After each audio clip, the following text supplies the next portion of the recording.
boa tarde a todos. Para mim é um prazer e uma honra poder estar participando de um debate tão oportuno, além de importante.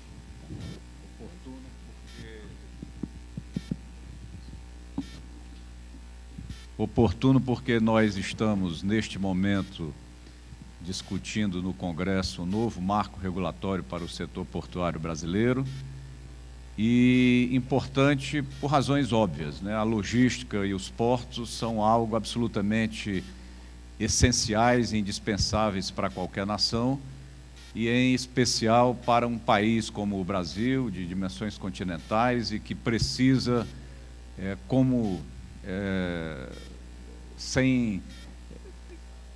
com toda a perfeição que se possa ter, de uma estrutura logística capaz de dar condições para o país crescer a taxas de 5%, 6% ao ano, como objetivamente o país tem condição de crescer.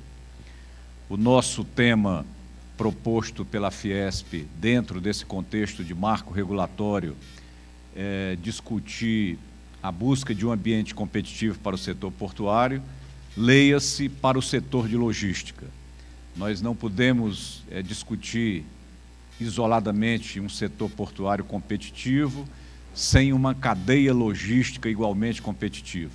Todos nós sabemos que o porto que está na ponta dessa cadeia logística precisa de uma intermodalidade igualmente eficiente em termos de hidrovias, de ferrovias e de rodovias para que a nossa logística como um todo seja eficiente.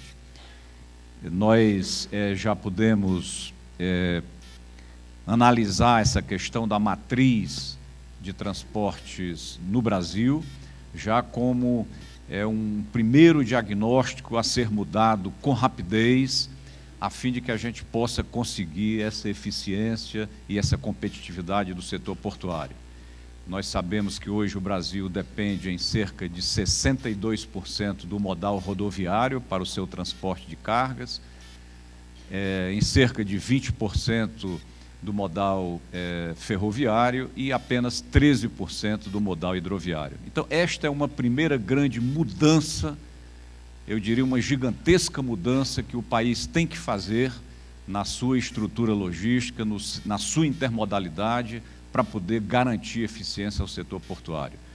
É impossível, por exemplo, o maior porto da América Latina, como é o Porto de Santos, receber diariamente 15 mil caminhões, ter a sua estrutura de transporte baseada pesadamente nas rodovias.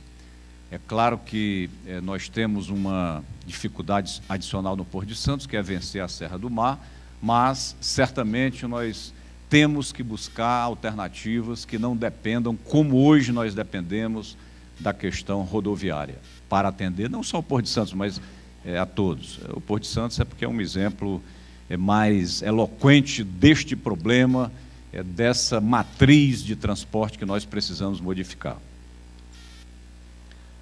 Eu gostaria, já que o nosso tempo é curto, de dividir a apresentação em 4 grandes temas. O primeiro é falar um pouco dos resultados da modernização portuária a partir da Lei 8.630, a partir de 1993, lembrando que o Brasil começou mais de 20 anos depois, em relação à Europa, né, que desde os anos de 1970 já adotou o modelo de Landlord Port Model, que é o modelo que está embutido na Lei 8.630, e depois discutir alguns aspectos de investimentos e de como a nova medida provisória tem exatamente o grande objetivo não só de atrair novos investimentos, mas também de reduzir custos, de aumentar a produtividade do setor e de conciliar a operação que tem que ser 100% privada com a regulação, com o planejamento estratégico, com a presença do poder público fazendo a gestão portuária, como é no mundo inteiro. Só para lembrar o mapa portuário brasileiro, hoje nós temos no Brasil 34 portos públicos, 129 terminais privados e 58 portos fluviais ou lacustres. Esse modelo portuário brasileiro, ele difere um pouco do que a gente encontra no resto do mundo, principalmente na Europa e também nos Estados Unidos, e na Ásia, no mundo inteiro, afinal, porque nós aqui conciliamos o porto público com o porto privado. Este modelo, portanto, ele não é encontrado na Europa, de uma maneira geral, onde todos os portos realmente são públicos, nos Estados Unidos todos os portos são públicos, na Ásia todos os portos são públicos e assim por diante.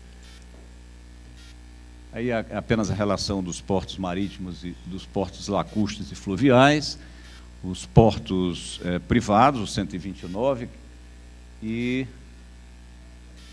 eu quero começar a nossa discussão mostrando esse quadro, porque ele é base para o investimento na logística, para o investimento no setor portuário, uma vez que esse tipo de comportamento que a gente observa no Brasil nos últimos anos, nos últimos 20 anos, ele se observa no mundo inteiro. O que nós estamos mostrando aqui de maneira muito clara? O gráfico azul mostra o crescimento do PIB, que neste período foi multiplicado por 5 vezes, com um crescimento muito importante, e o gráfico azul, né, o PIB.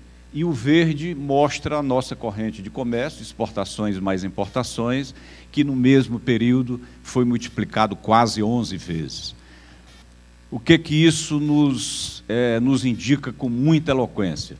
Em primeiro lugar, que os investimentos na logística, que os investimentos no setor portuário têm sempre que andar na frente e num ritmo muito mais veloz do que o crescimento do PIB, para que o país possa se estruturar e para que o país possa atender de forma eficiente, de forma que não atrapalhe o crescimento do PIB. Ou seja, para que a infraestrutura logística não seja um empecilho à velocidade do crescimento do PIB, nós temos sempre que estar à frente e com muito mais rapidez. E esse é um comportamento que, de resto, nós observamos, inclusive do ponto de vista global.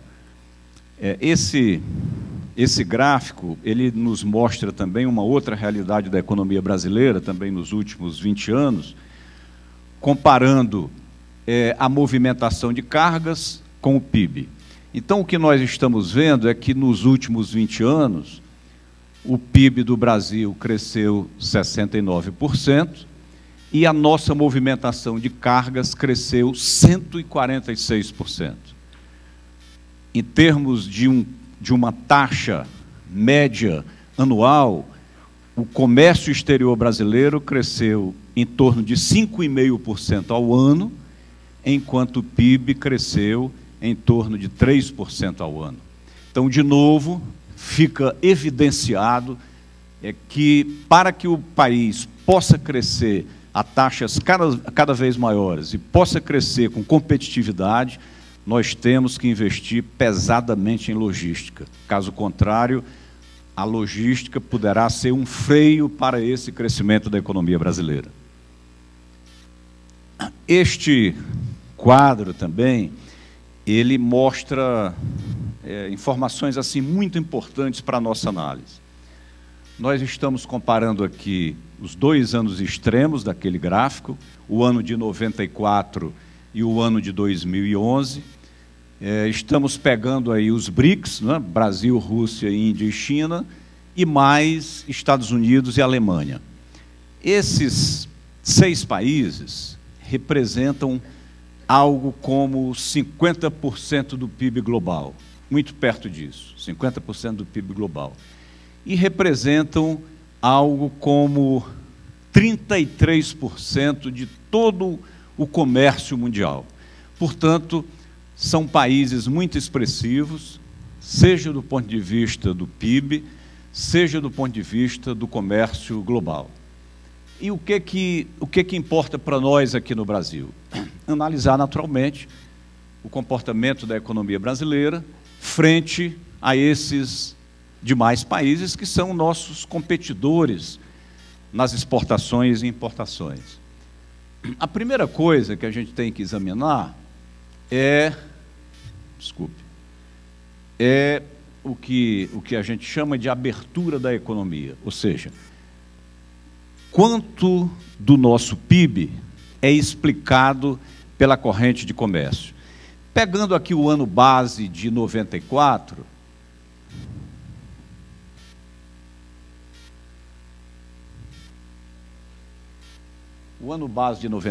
nós vamos ver aqui o Brasil, em primeiro lugar, o seguinte: o Brasil, em 94, com 80 bilhões de dólares em termos de corrente de comércio, ele tem uma participação muito pequena, de apenas 0,9%, menos de 1%, na corrente de comércio global. Portanto, uma inexpressiva participação no comércio mundial. O Brasil, de 94 para 2011, passou de 80 bilhões na sua corrente de comércio para quase 500 bilhões.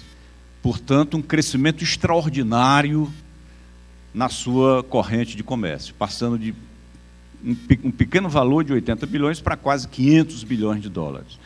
No entanto, a nossa participação no comércio global como um todo passou de 0,9% para apenas 1,3%. Nós continuamos muito pequenininhos quando comparados ao resto do mundo em termos de exportações e importações, em termos de comércio global. Por exemplo, o caso da China, quase 10% do comércio global. A China tinha 2,7% em 94 e passou para 10% em 2011, com uma participação crescente em termos de comércio global. Isso tem como resultado, no final, que o Brasil, dentre esses 6 países examinados, é o país que tem a menor relação comércio internacional PIB. Portanto, é o país que tem o menor nível de abertura da sua economia. Por exemplo, a China tem 50% do seu PIB dependente do comércio global. A Alemanha, que é aqui o país campeão, e não por acaso o país campeão em logística no mundo, a Alemanha tem 75% do seu PIB dependente do comércio global. Depois da Alemanha vem a China, depois da China vem a Rússia com 45%, depois a Índia com 42%, depois os Estados Unidos com 25% e o Brasil com 20%. Então, apesar do grande crescimento da nossa corrente global, que está na casa dos 500 bilhões de dólares, a nossa relação comércio global, PIB, ainda permanece muito pequena. Então, isso nos sugere 2 providências práticas. A primeira é de que nós precisamos continuar investindo em logística, em infraestrutura, em portos, em ferrovias e hidrovias, principalmente na estruturação dessa cadeia logística, para que o Brasil possa continuar crescendo. E, em segundo lugar, é que é impossível para uma economia crescer sem esse tipo de investimento, sem esse tipo de planejamento público estratégico. A China, que não tinha absolutamente nada do ponto de vista de infraestrutura portuária há 20 anos atrás, hoje, dos 10 maiores portos do mundo, 6 são chineses. Há 20 anos atrás não tinha nenhum. Dos 20 maiores portos do mundo, 13 são chineses. Há 20 anos atrás não tinha nenhum. Então, isso é mais do que ilustrativo para mostrar que a China só cresceu a taxas de 10%, 12% ao ano, como vinha crescendo, porque o seu planejamento público e estratégico orientou seus investimentos para a logística e principalmente para os portos. Isso é uma composição já conhecida, também para mostrar a relevância do setor portuário para as exportações e importações, para o comércio internacional, é que mais de 90% em termos de volume de tudo que se exporta e importa no Brasil passam pelos portos, e, em termos de valor, as exportações chegam a quase 85%, passando pelos portos, e as importações 73%. Então, é mais um dado da realidade que nos mostra a relevância da logística e a relevância do setor portuário para a economia brasileira. Do mesmo jeito, nos últimos anos, a corrente de comércio do Brasil passou de 100 para 500 bilhões de dólares, como nós já dissemos, e a movimentação de contêineres multiplicou 5 vezes. Então, de novo, cada vez mais nós precisamos investir para tornar nossos postos, nossa logística mais eficiente. E quanto mais nós investirmos, mais nós estaremos preparando o país para crescer. Então, o caminho do crescimento é o caminho da logística, num país que é basicamente exportador de várias commodities que são essenciais para o mundo como um todo. Novamente aqui, fazendo uma comparação de movimentação de carga entre porto público e porto privado, essas barrinhas vermelhas representam os portos privados e o porto público azul. Por que essa diferença? Por que a movimentação de carga se dá, em termos de volume, muito mais através dos portos privados do que dos portos públicos? Porque aí estão, basicamente, os minérios que pesam muito, né? Então, os portos da Vale, todos são portos privados, e isso puxa para cima as estatísticas de maior movimentação de carga quando se refere a volume. No caso da movimentação de contêineres, o Brasil hoje movimenta aí já praticamente, hoje já quase 9 milhões de TEUs, mas aí em 2012 movimentou mais de 8 milhões de TEUs. De novo, sempre crescendo muito mais velozmente do que o PIB como um todo.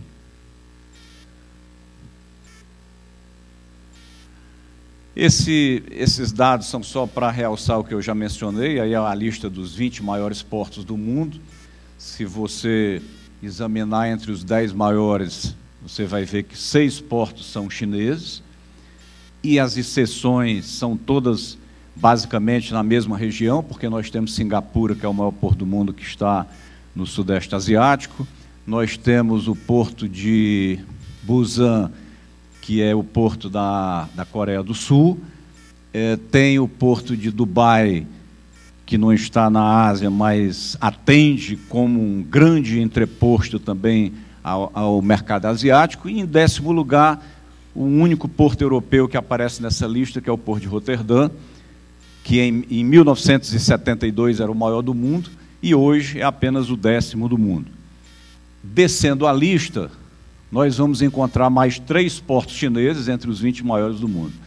Para nós, aí, o que é importante comparar é o seguinte: o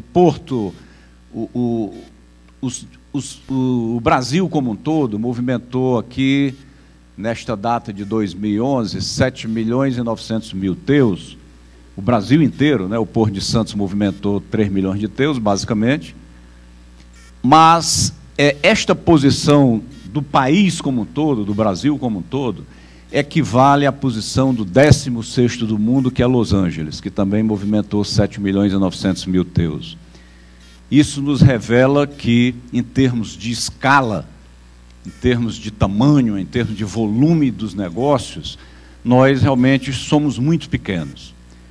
Isso pela própria lógica do comércio internacional, do comércio global, que está centrada na lógica leste-oeste do transporte das mercadorias, Ásia, Estados Unidos, Europa, e nós aqui na lógica norte-sul temos, de fato, uma pequena participação em termos de volume, em termos de escala de movimentação de carga. É importante realçar também a questão do comércio através das hidrovias, que é crescente. O Brasil tem cerca de 60 mil quilômetros de hidrovias passíveis de navegação comercial. Desses 60 mil quilômetros, hoje nós estamos usando 21 mil quilômetros. Com poucos investimentos, nós podemos dobrar de 21 mil para 40 mil quilômetros. E mais importante do que isso, nós pudemos mudar de forma importante os caminhos logísticos para os nossos grãos. Nós sabemos que toda a produção do Centro-Oeste brasileiro, ou quase toda a produção do Centro-Oeste brasileira, ela tem que caminhar mais de 2.000 quilômetros de estradas para chegar aos portos de Santos e Paranaguá. Existem caminhos logísticos alternativos, muito mais baratos, muito menos agressivos do ponto de vista ambiental, usando os portos de Itaqui, no Maranhão, através da ferrovia, usando os portos de Vila do Conde, no Pará, de Santarém, de Santana, no Amapá, através das hidrovias, que precisam ser explorados como caminhos alternativos mais baratos e menos poluentes. Todas as contas que são feitas, comparando os caminhos hoje existentes para Santos e para Paranaguá, mostram que, na pior das hipóteses, nós podemos reduzir em R$30 por tonelada transportada o custo dos grãos que hoje vêm aqui para Santos e para Paranaguá. Na pior das hipóteses, R$30 por tonelada, o que é uma fortuna. Na melhor das hipóteses, nós podemos reduzir em R$120 o custo por tonelada transportada, dependendo se a escolha for Itaqui, ou for Santarém, ou Vila do Conde. São alternativas que precisam ser desenvolvidas a partir de hidrovias e a partir de ferrovias. É por isso que nós temos que mudar a nossa matriz de transportes. Já caminhando para finalizar, dentro do tempo que nos foi dado, os investimentos precisam acontecer, além de todas essas razões econômicas que nós vimos, por razões práticas. Uma delas é o que esse gráfico mostra: o crescimento rápido do tamanho dos navios, por uma questão de escala, por uma questão de redução de custos. Há pouco tempo atrás, nós tínhamos navios de 1.700 teus, e hoje, parece brincadeira, são navios de 15.000 teus que ainda não chegam ao Brasil, seja porque os nossos portos não estão preparados para esse tipo de tamanho de navio, seja porque o próprio volume de carga não justifica receber navios deste tamanho. Esta é, portanto, uma razão prática para o investimento que nós precisamos fazer rapidamente para melhorar a nossa estrutura portuária. Os investimentos feitos nos últimos anos impulsionaram bastante os portos públicos em qualquer tipo de movimentação de carga geral através de contêineres ou de granéis. Os investimentos realizados nos últimos anos, a partir de 2005, eles mostram que, apesar de investimentos que foram feitos, mas é um volume ainda pequeno para a necessidade da economia brasileira. Aí, nas colunas azuis, nós temos os investimentos públicos nos portos brasileiros, que dá perto aí de 9 bilhões de dólares nesses últimos 6 anos. É importante realçar que, a partir da criação da Secretaria de Portos em 2007, esses investimentos públicos aconteceram de forma muito mais importante, né? Passaram, inclusive em 2009, que foi o pico, com 2 bilhões e 200 milhões de investimentos pelo setor público, e o setor privado não ficou atrás, investindo um pouco mais do que o setor público nesses últimos 6 anos. No entanto, é um volume de investimentos que ainda está aquém das necessidades da economia brasileira. É claro que, por todas as razões econômicas, práticas e regulatórias, a presença do governo no setor de logística, no setor portuário, é absolutamente indispensável, seja através do planejamento estratégico público que precisa ser feito, e seja pelos investimentos que são da sua responsabilidade, que são os investimentos na infraestrutura, nos acessos terrestres, rodoviários, ferroviários, nos acessos aquaviários, a partir de novas hidrovias, nos acessos que precisam ser feitos nos portos através de um programa de dragagem que seja cada vez mais é condizente com o tamanho daqueles navios que chegam aos portos brasileiros.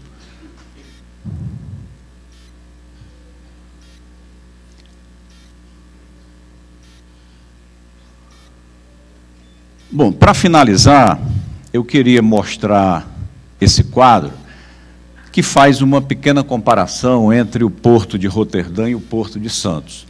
E esse quadro, ele nos mostra de uma forma assim muito contundente diferenças entre os portos europeus, assim como o de Roterdã, e os portos brasileiros, assim como o de Santos. É para mim? Oh, obrigado. Então, em primeiro lugar, nós estamos vendo ali, naquela primeira linha, o número de navios que são operados em cada um desses portos. Isso em relação ao ano de 2011. No ano de 2011, entraram no Porto de Roterdã 33.681 navios e no Porto de Santos 5.526 navios. Em termos do volume de carga movimentado, Santos movimentou 434 milhões de toneladas, aliás, Roterdã, 434 milhões de toneladas, e Santos, quase 100 milhões de toneladas. É claro que aí tem uma diferença de escala, Santos jamais vai ser Roterdã no que a vista alcança, do ponto de vista de volume, porque Roterdã não é um porto da Holanda, Roterdã é um porto do norte europeu, e sempre movimentará mais carga do que Santos, né, pela própria lógica do comércio internacional, leste-oeste, não norte-sul.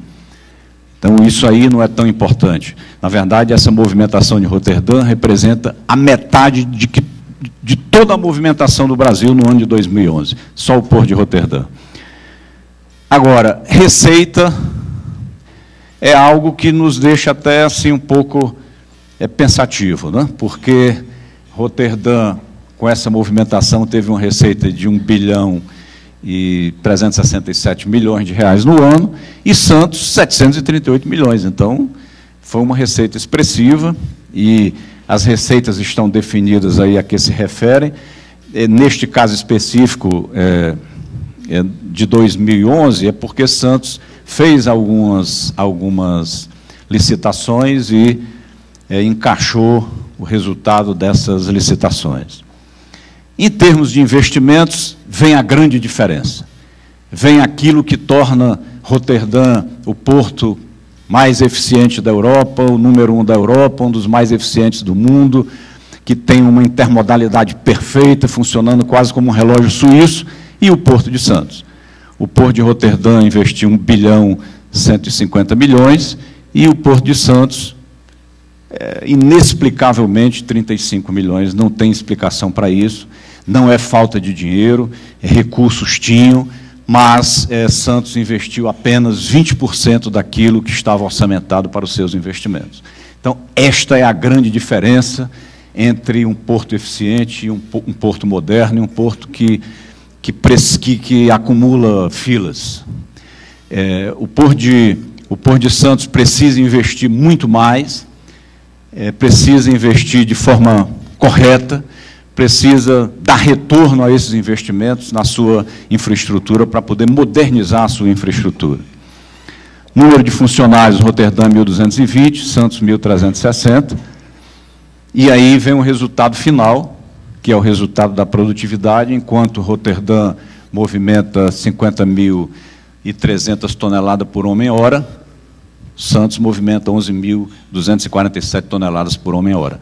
É lógico que esse quadro está muito simplista, a gente pode melhorar, pode fazer um monte de crítica a ele, mas ele é muito mais caricatural para mostrar diferenças entre uma situação de eficiência que nós queremos e que podemos e que temos que atingir, e uma de ineficiência.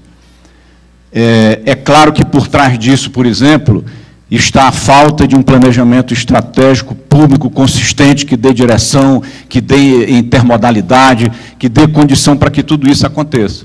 Quando você visita qualquer porto moderno do mundo, como Roterdã, Antuérpia, Hamburgo, Le Havre na França, qualquer um deles, a primeira coisa que a diretoria nos apresenta é um planejamento estratégico, mostrando o que vai acontecer daqui a 5 anos, daqui a 10 anos, daqui a 15 anos, como é que vão ser feitos os investimentos, como é que chegando a carga, para onde é que ela vai sair, se é de navio, se é de barcaça, se é de trem.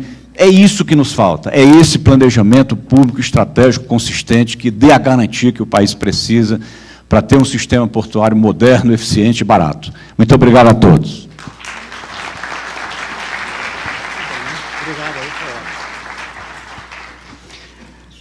Agradeço ao Pedro Brito pela sua importante apresentação, que mostrou em pouco tempo o quadro real da infraestrutura logística brasileira, sobretudo em relação aos portos, de forma comparativa com os países mais desenvolvidos do mundo. E ele deixou uma mensagem muito clara aqui de que o Brasil precisa investir, e muito, em sua infraestrutura de transporte, se o Brasil quiser realmente crescer e ser competitivo. Eu acho que essa mensagem é muito importante. E ele foi muito claro também quando deixou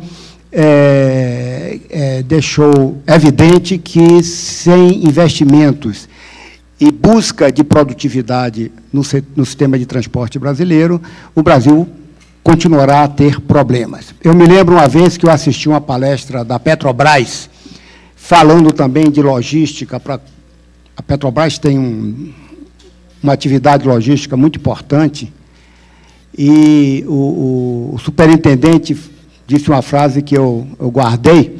Ele disse o seguinte: a Petrobras, é vital para a Petrobras ser competente em sua logística, porque o Brasil é um dos países mais longe do mundo, referindo-se ao mercado da Petrobras. Nós só perdemos para a Argentina, disse ele, né? E por isso nós temos que ser efetivamente competitivos. Então, se esse pensamento serve para a Petrobras, claro que serve para todos os outros segmentos de carga, que o importante para o comércio exterior brasileiro. Dando continuidade ao nosso painel, eu passaria a palavra ao Dr. Luiz Felipe Pinheiro, subchefe para assuntos jurídicos da Casa Civil.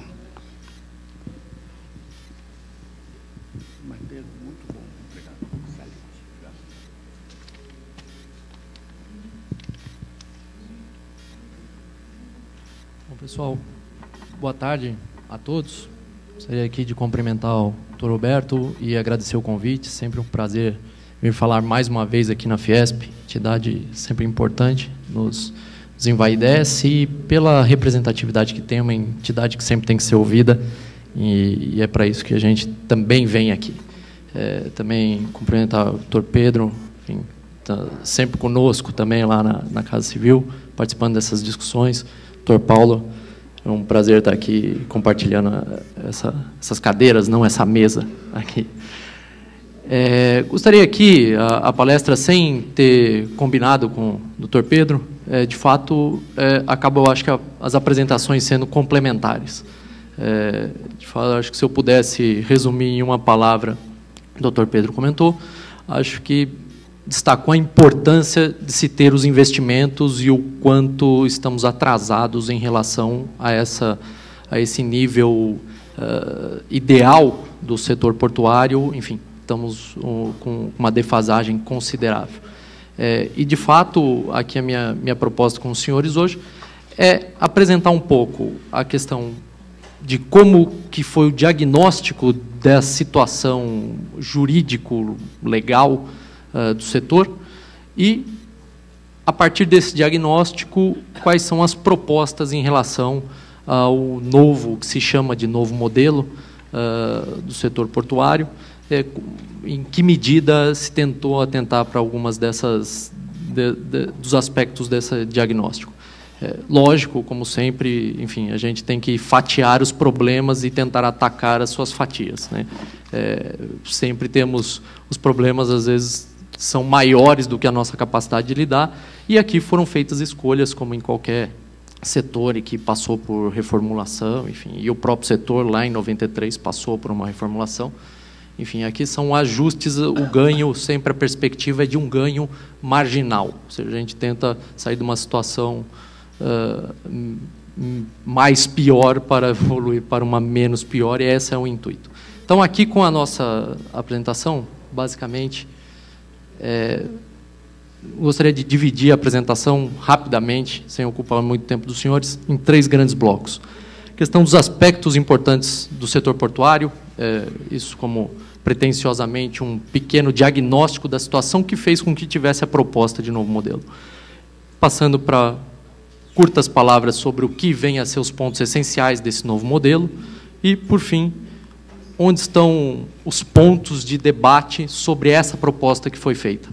A proposta é essa que, na imprensa, tem se concentrado o enfoque na medida provisória, 595, que os senhores todos conhecem, mas esse novo modelo também tem alguns atos regulamentares, alguns decretos sobre atividade de praticagem, que também é uma questão importante do setor, e tem as outras disciplinas, tanto legal e agora regulamentar, sobre a questão da dragagem, a própria instituição do Conaportos, que é um irmão do Conaero, que tem a experiência nos aeroportos de organização da estrutura pública e dos órgãos públicos que funcionam dentro lá dos aeroportos. Uma experiência exitosa está sendo trazida aqui para os portos, que é o Conaportos, enfim.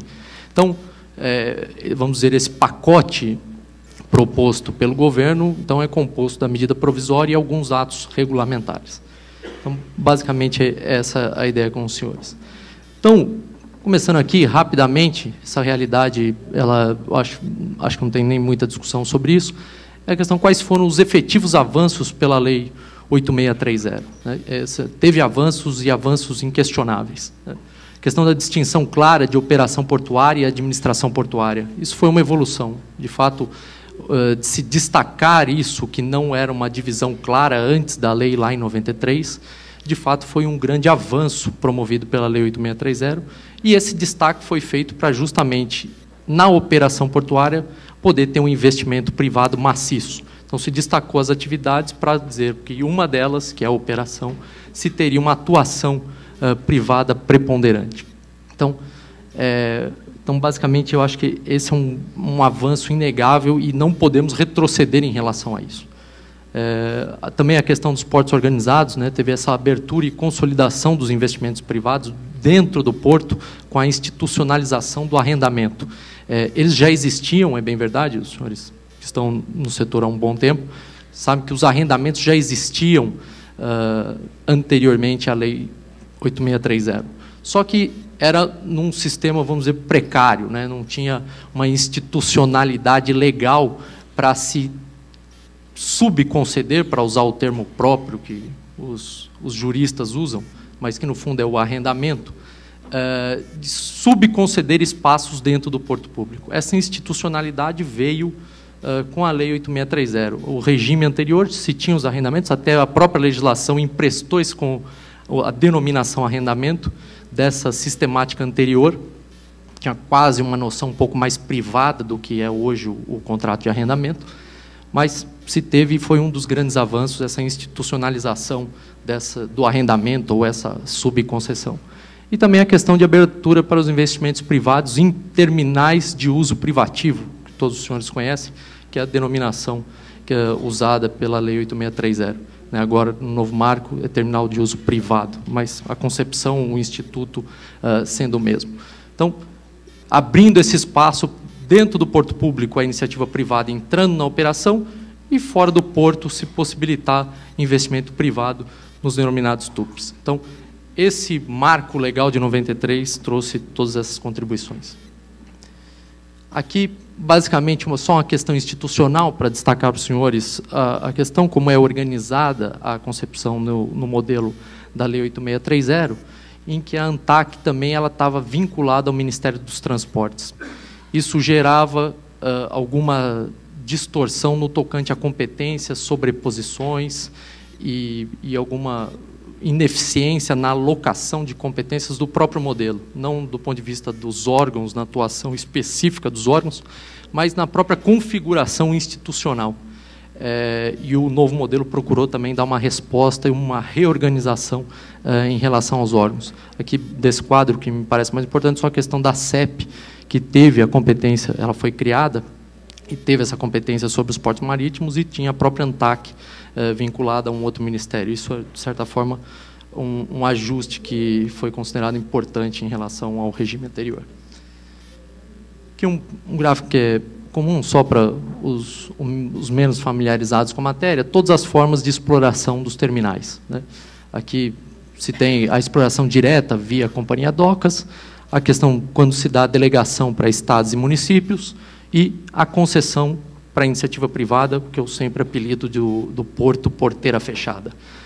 É uma concessão muito similar às outras concessões, né, dos outros setores. A concessão de aeroportos, por exemplo, concessão de rodovias, concessão de linhas de transmissão, tem essa lógica de você conceder um empreendimento inteiro. Seria aqui o similar no setor portuário a essa concessão à empresa privada. Ela é a concessão típica, ou porteira fechada, como costumamos lá denominar. Então, basicamente, essas são as 3 formas de exploração dentro do porto público. E sempre em todas essas concepções, podendo ter os arrendatários vinculados a esses títulos, a esses exploradores. E, no terminal de uso privado, temos lá o TUP exclusivo e o TUP misto. Então, esse arranjo institucional já vinha e se manteve. Só teve a questão da forma como é desenhado, os requisitos para se obter essas outorgas, nessas mais variadas formas de exploração do setor portuário, se teve alguns ajustes, mas as formas e os títulos de exploração permanecem os mesmos no novo regime. Aqui uma pequena comparação só de como é a situação, acho que grosseiramente quase, tentando ser mais didático do que completo, tentando trazer a comparação entre esses regimes, né? Na questão do título, assim, a comparação entre os arrendatários e os TUPs, porque esse foi um problema que se tentou dar solução ou um encaminhamento no novo regime. A questão dos arrendatários, a exploração é via contrato de arrendamento, são todos precedidos de licitação, tem o que eu chamei aqui de contraprestação, mas, na verdade, é o pagamento pela outorga, né? Se paga pelo uso daquele espaço público, né? A outorga que foi muito comentada na primeira palestra do dia aqui. Questão dos prazos, esse já tem um prazo legal, determinado de 25 mais 25 anos, pelo regime da 8630, com reversão de ativos e uso de mão de obra do ógmo obrigatória. Grosseiramente falando, esse é um regime aplicável aos arrendamentos. Do ponto de vista dos TUPs, sempre a questão quanto ao título jurídico se faz mediante autorização, variou a formalidade de se manifestar essa outorga por termo de autorização ou contrato de adesão, mais recentemente contrato de adesão, é a forma em que essa autorização se configura. Não se tem processo licitatório, não se tem contraprestação ou pagamento pelo uso de bem público ou algo que o valha. O prazo também variou ao longo da história, vai ter um quadro seguinte que isso fica um pouco mais claro, mas tem algumas autorizações que foram expedidas com prazos indeterminados, outras têm prazo de 25 mais 25 anos. Questão de reversão de ativos também não, sempre foi explorado num imóvel de domínio próprio, essa é a concepção original do terminal de uso privativo, e o uso do ógmo, sim ou não, dependendo de se geograficamente ele está dentro ou fora do porto organizado. Então, basicamente, tentando traçar a diferença de regimes. Aqui foi um esforço que foi feito a partir de um recente julgado do Tribunal de Contas sobre a evolução dos regimes de autorização em comparação com as leis e os regulamentos mais recentes sobre a matéria. Desse quadro aqui, eu acho que a grande lição que tiramos dele é de que, ao longo dos vários regimes jurídicos, partindo desde ali, de 93, da própria Lei 8630, tivemos resoluções da ANTAC nesse período, depois o decreto 6620 em 2008, e depois a resolução da ANTAC em 2010, a 1695. A grande regra que podemos tirar disso é que a autorização ela foi mudando o seu conteúdo e os seus termos ao longo desse período. Então, entre 93 e 2010, se teve alguns regimes jurídicos para emissão das autorizações, de forma que elas não são todas iguais, né? Essas autorizações, uma autorização de terminal de uso privativo misto, ela não necessariamente é igual a outra autorização de terminal de uso privativo misto. Por quê? Porque se teve uma evolução na disciplina da matéria e no rigor. E principalmente em relação ao quê? Acho que, grosso modo, principalmente em relação a prazo e em relação à questão do requisito para obter, na questão de carga própria ou carga de terceiro, que os senhores certamente já ouviram falar. Então, a depender desse critério e da preponderância que se deu a cada um desses critérios, principalmente a movimentação de carga de terceiro, se foi evoluindo o entendimento para se emitir uma autorização dessa. Que tentei sumarizar, senhores, as condições. Uma questão importante, todos esses aqui formando pano de fundo para o que foi o novo modelo. Existe uma discussão que foi levada ao cabo perante os órgãos concorrenciais, ao próprio CAD, sobre a questão concorrencial no setor portuário, né? Isso é caso já decidido, já consolidado, né?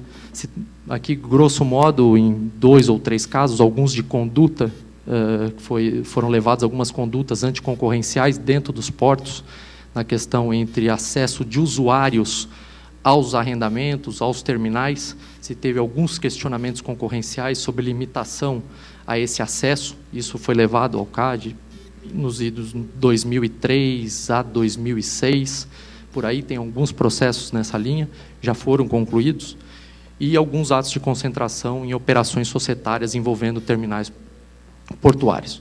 Então, assim, tentei aqui em 4 bullets resumir diversos casos e muitas páginas. Grosso modo, podemos afirmar que no CAD revelou que o setor portuário não tem grandes problemas concorrenciais. Isso é uma curiosidade, me pareceu uma curiosidade. Quando eu li a primeira vez sobre isso, me causou estranheza, mas, de fato, esses casos e esses precedentes levaram a esse entendimento. As restrições regulatórias são compensadas por eficiência econômica, então, algumas restrições de natureza regulatória definidas pela própria agência ou pelos regulamentos e pela própria lei, todas são justificáveis do ponto de vista concorrencial, essa foi a conclusão do CAD. Não há dever de terminais arrendados, né, privados, acolherem cargas de terceiro, nesse exemplo que eu dei, de conduta, de uma potencial conduta anticompetitiva, o CAD decidiu que não havia ilícito, estava correta aquela atuação da empresa naquele caso específico. E algumas questões regulatórias que foram identificadas pelo CAD, ele falou, a solução não é aqui no órgão concorrencial. A solução tem que ser ou é de política legislativa ou são soluções regulatórias no âmbito ou da CEP ou da ANTAC. Ou seja, não são questões estritamente concorrenciais. Então, aí os exemplos da questão do uso do ógmo ou carona nas taxas e tarifas dentro do porto. Então, nesse aspecto, o CAD falou, é até possível que haja problema, só que a solução não é aqui. E as questões, fez algumas poucas recomendações, que eu só achei importante trazer para os senhores, porque, em alguma medida, o novo modelo também tentou aumentar e dar essa repercussão. Como o tema do painel era competitividade nos portos, eu achei importante trazer isso para os senhores, porque foi a avaliação técnica feita pelo órgão técnico sobre avaliação de condições concorrenciais. Então, é por isso que me pareceu importante trazer aqui. Então, de forma que algumas recomendações que foram feitas pelo CAD, a título efetivamente de recomendação, porque extravasaria a sua própria competência, foi a questão, ele sugeriu equalização de regimes entre arrendamento e TUPs. O CAD não identificou muito problemas técnicos que justificassem regimes diferentes para arrendamentos e TUPs. Foi uma das sugestões do CAD. Questão do que o CAD chamou leilões para TUP, foi isso, a expressão usada pelo CAD foi essa, leilões para TUP, foi uma das recomendações. Eliminar a distinção de carga própria e carga de terceiro. Porque o CAD também não identificou que isso poderia ser um critério determinante e útil e saudável para o setor, essa distinção pura e simples de carga própria e carga de terceiro.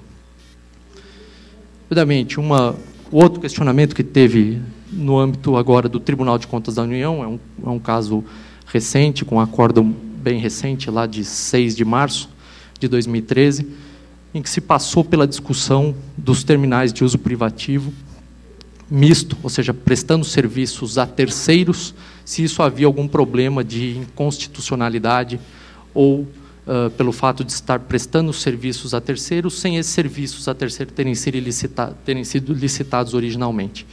se chegou à conclusão, no âmbito do Tribunal de Contas, que isso não havia um problema em relação a isso. Era um pleito de se até anular as outorgas que foram emitidas no âmbito desse regime, sob o argumento de uma potencial inconstitucionalidade, e o Tribunal de Contas entendeu que não havia esse problema, e concordando, inclusive, com entendimentos do Ministério Público Federal, na questão concorrencial, concordando com o CAD, então o Tribunal de Contas concordando com o Ministério Público Federal e concordando com o CAD. Enfim, eu recomendo, é um acórdão interessante de ser lido. Fica aí a indicação para os senhores.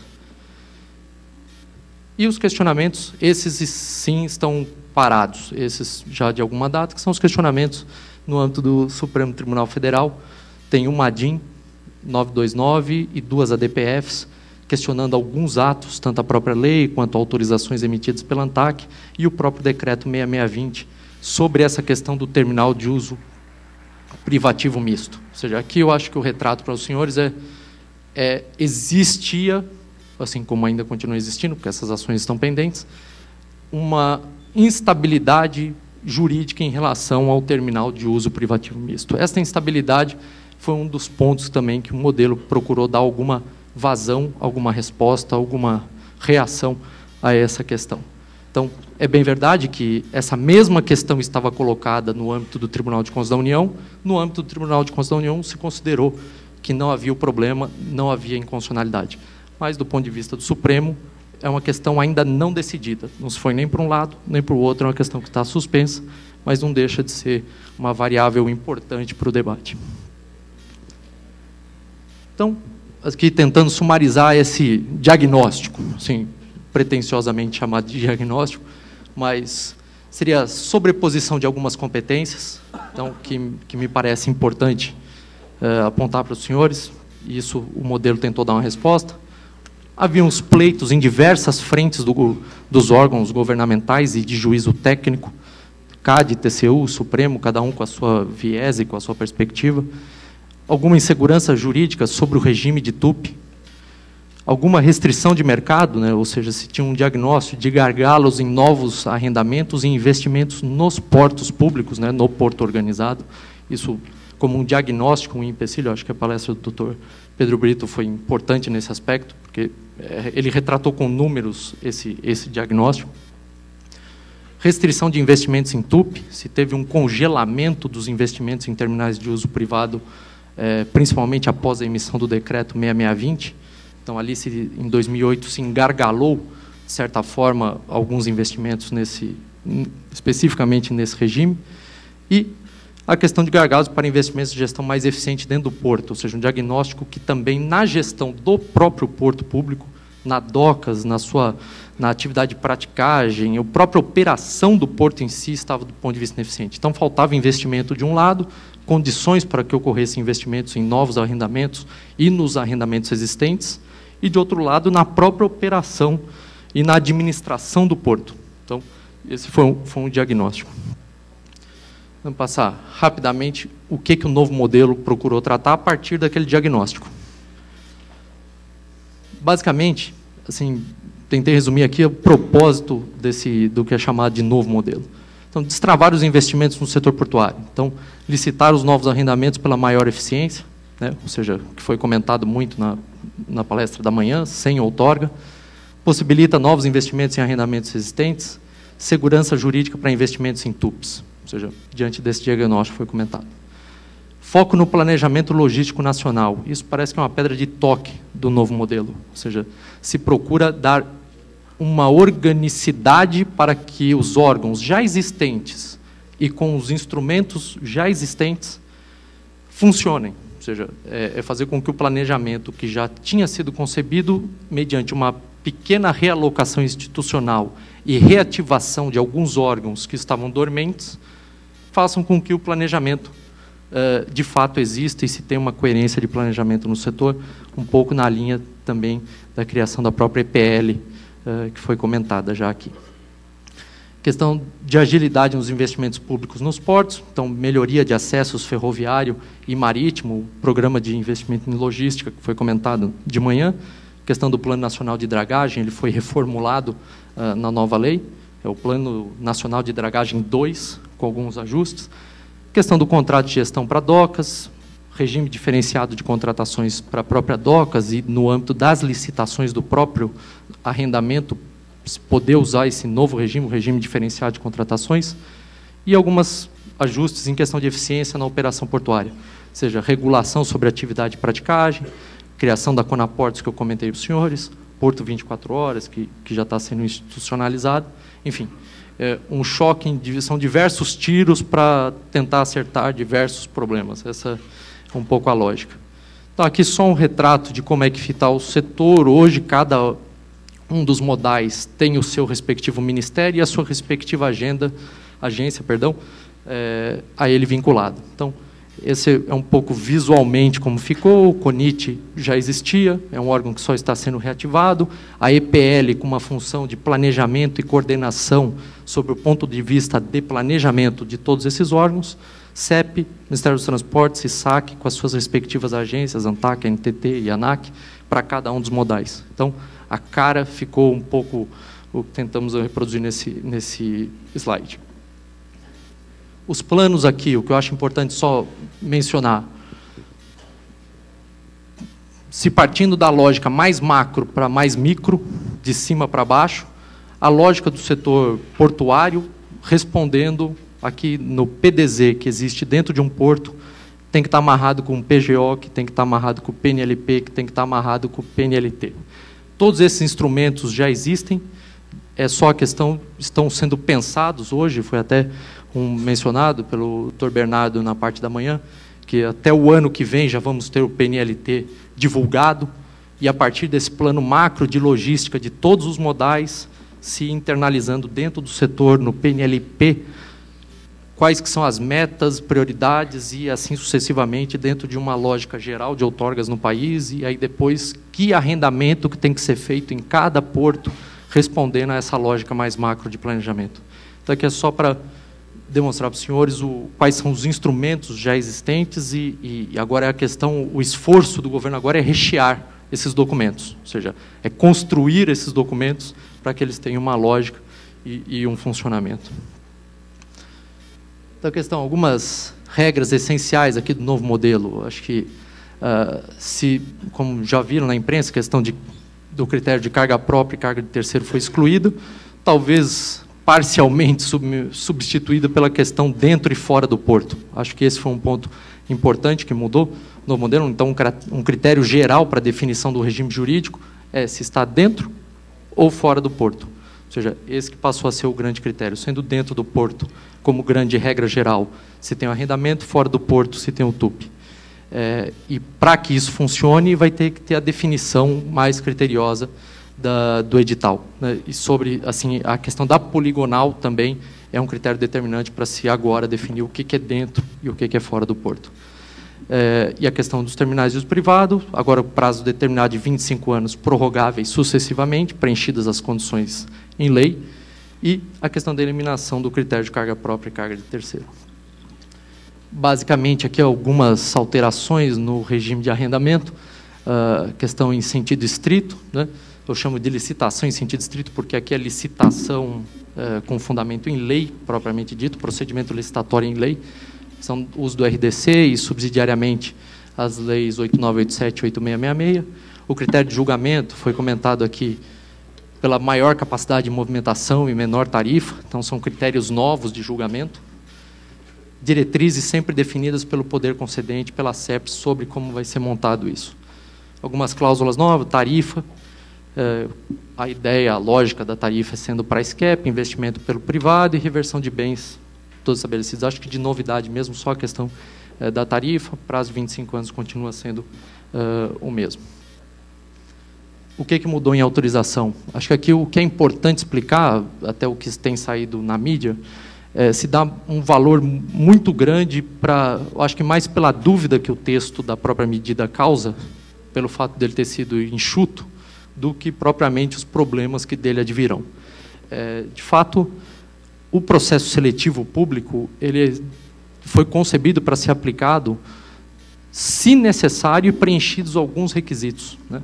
Então, de forma que sempre se teria uma chamada pública, uma vez que há a intenção de se instalar um terminal, se promoveria uma chamada pública, se instalando essa chamada pública, se identificaria se a viabilidade de instalação de todos os terminais que atenderam essa chamada e se, uma vez identificada essa viabilidade de todos esses terminais existirem ao mesmo tempo, então se tem uma multiplicidade de interessados. Então, na verdade, até o contrário. Primeiro se identifica uma multiplicidade, depois a viabilidade de se instalar vários terminais. Então, se houver isso, múltiplos interessados e viabilidade de instalar todo mundo, não se tem processo seletivo, até por uma questão de impossibilidade de processo seletivo. Por quê? Porque não tem restrição de mercado nesse aspecto. Então, nesse caso, se instala todo mundo, sai cada um com a sua devida autorização.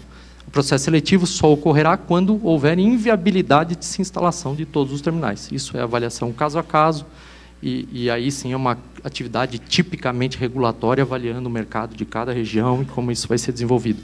Mas de forma que me parece que isso tende a ser, de alguma forma, excepcional. Excepcional não porque o modelo queira que seja excepcional, é porque, para preencher esses requisitos, acaba sendo uma realidade excepcional. Acho que essa é a grande inovação sobre isso. Então, aqui, 2 lâminas finais para os senhores. Questão do quais foram os principais pleitos que estão em discussão sobre a medida provisória 595. Basicamente, a especificação em lei das regras mais claras para esse chamamento público. Então, isso, de fato, justamente por essa insegurança que é causada aí nas discussões e nos foros. Então, se levar para a lei uma disciplina melhor do que seria essa chamada pública e esse processo seletivo público. Essa é uma demanda importante sobre o novo modelo. A questão da possibilidade de expansão da área dos arrendamentos, ou seja, promoção de adensamentos. Ou seja, se colocar isso também em lei, a possibilidade de otimização das áreas dentro do porto. A questão das prorrogações de contratos de arrendamento vigentes com cláusula de prorrogação pendente. É isso que eu tentei dizer ali. Possibilidade de antecipação dessa prorrogação mediante novos investimentos e condições de competitividade com TUPs. Basicamente, o texto que se propõe hoje é algo que tenta relacionar essas 2 variáveis, ou seja, eu antecipo uma prorrogação pendente, desde que já faço o compromisso, desde já, de novos investimentos e tenho uma segurança de competitividade com os terminais. Não há um texto ainda assim, sacramentado, mas é esse o que está proposto. Então, o debate sobre a competência aqui vinculada ou discricionária do poder concedente em avaliar essas condições de prorrogação. Ou seja, se de fato haverá uma prorrogação ou não, existe uma discussão hoje, que está no Congresso, se essa será uma avaliação discricionária, sendo que o poder concedente avaliará cada caso, se é caso ou não, em virtude do seu planejamento e da intenção que o poder concedente tem em relação àquele porto organizado, em relação àquele arrendamento. Então, deixando esse juízo alinhado com o planejamento para o poder concedente ou não. Ou se escreverá em lei que o poder concedente deverá prorrogar. Então, esse é o debate aqui sobre competência vinculada ou discricionária. E na aplicação de chamada e processo seletivo público para TUPs já existentes e para TUPs requeridos, ou seja, quem estava no regime anterior, TUPs já que estão funcionando no regime anterior, ou que já têm requerimentos protocolizados no âmbito do regime anterior, continuariam no regime anterior. E, de forma que a medida provisória só se aplicaria a requerimentos posteriores à data de edição da medida provisória. Uma última palavra para os senhores. A questão, outra discussão que está em voga agora, é a questão da área do porto organizado. Existe uma proposta de vedar a exclusão ou redução da poligonal do porto. Essa é uma discussão presente por aquele aspecto que eu comentei com os senhores, de ser dentro ou fora do porto. Como a poligonal do porto virou uma variável relevante para a determinação do regime, existe o pleito de que a área do porto, então, não pudesse ser diminuída, mas apenas aumentada. Então, existem propostas nesse sentido. Restrição à participação de empresas de navegação nas licitações de arrendamento, é um pleito existente, tem propostas concretas nesse sentido, tentando travar em lei essa discussão e não em edital, como costuma ser o mais comum quando há alguma restrição de competição. Questão do terminal indústria, ou seja, aquela terminal que decorre a um centro de custo da indústria, ou seja, é quase o carga própria, porque é um centro de custo da própria indústria, isso denominado como terminal indústria, teria exceção às regras de chamada e processo seletivo público. também é um pleito.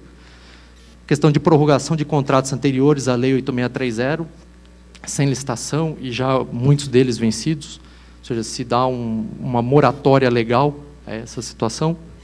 Questão da possibilidade de delegação de competência para a realização de licitação às autoridades portuárias locais, a discussão que existe de se delegar, porque o modelo trouxe a competência licitatória para a ANTAC, né, exclusivamente para a ANTAC, então existe o pleito dessa competência em alguma medida, ou obrigatoriamente, ou a critério do poder concedente, voltar para a autoridade portuária na ponta, existe esse pleito.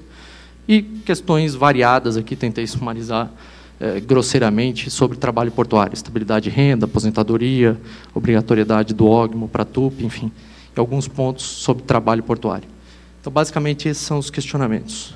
Gostaria aqui de deixar o e-mail para contato, estamos lá disponíveis, eu sempre digo, toda vez que eu posso aqui, sobre as falas, que eu tenho oportunidade, enfim, uma vez passada a medida provisória, esperamos, o nosso esforço todo é esse, para que ela passe. Uma vez passada, terá um segundo round essa briga no nosso diagnóstico, ou seja, é a parte da regulamentação da medida provisória. Teremos um longo esforço, enfim, a iniciativa, a Fiesp, enfim, todos os senhores aqui convidados a participar desse processo, porque é o que vai concretizar a medida provisória. Então, agradeço a audiência e a Fiesp. Obrigado. Muito obrigado. Muito obrigado, Luiz Felipe. Acho que você mostrou um quadro muito preciso e muito detalhado da evolução do setor portuário, do seu ponto de vista normativo e institucional, e um diagnóstico também muito importante da situação atual que se encontra o setor portuário no país. E uma abordagem muito direta do novo modelo para o setor apresentado pelo governo federal, e através da MP 595, que está tramitando no Congresso, e, como você disse, visa destravar os investimentos, tornar um ambiente competitivo do setor portuário, procurar ampliar a oferta de serviços através de uma ampla participação de investimentos privados e também procurar uma integração com o sistema logístico do país em relação a todos os modais. É muito importante nesse processo o estabelecimento, o fortalecimento da atividade de planejamento no nível estratégico, e aí a EPL e a própria Secretaria dos Portos é muito importante nesse processo. Enfim, foi uma apresentação que eu acho que abordou os principais aspectos do novo modelo e as propostas para resolver os problemas apresentados no diagnóstico que você fez.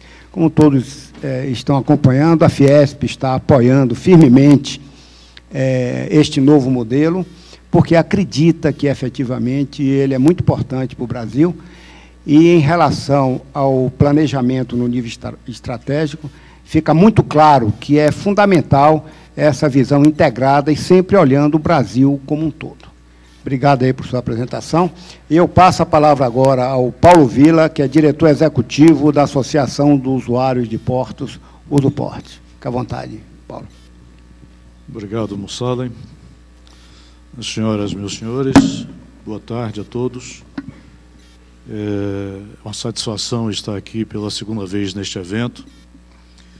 E também cumprimento a mesa, o Pedro Brito, o Luiz Felipe. Cumprimento também a própria Fiesp por este evento que se torna cada dia mais importante. Hoje de manhã assisti também a abertura, a palestra de abertura com o Dr. Roberto Cavalcante, e ele já adiantou parte de minha palestra, mas eu vou repetir com toda a satisfação, até mesmo porque mostra uma identidade que não foi combinada. Mas, antes de nós passarmos os slides, eu queria fazer um rápido depoimento para vocês. Nós vamos falar aqui em busca de um ambiente competitivo para o setor portuário. Nós buscamos um ambiente competitivo para o setor portuário em toda a década de 80, em toda a década de 90, em todos os anos 2000 do século XXI. Ainda não encontramos este ambiente portuário competitivo.